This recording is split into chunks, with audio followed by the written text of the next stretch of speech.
अरे भौजी हमनी के छठ पूजा में पुदीना बेचे में डर लगता हो। न डेराई जल्दी से आई रउआ न डेराई। का कलू है भौजी रउआ न डराई जल्दी से आई। अच्छा ठीक है आवा तानी, लेकिन अपना भैया से पूछ लेवा तानी से का बेचो अब की बार छठ पूजा में। अरे ओ भैया सब छठ पूजा में अब की बार कौन चीज बेचे के प्लानिंग बनेले बारू हो, तनी हमनियों के डिटेल में बतावा।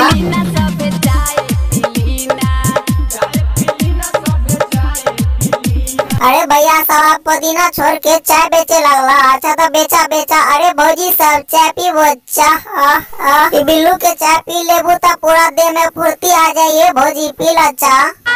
के खाली चाय चाय चिल्ला तलो देत हल ही नहीं खलो। हां रुक जा दोस्तों आज हम वीडियो बनाने के मकसद से नहीं, आज हम आपको छठ पूजा की शुभकामनाएं देने वाले हैं। दोस्तों आपको और आपके पूरे परिवार को छठ पूजा की ढेर सारी शुभकामनाएं। दोस्तों आपका छठ पूजा शुभ रहे। हैप्पी छठ।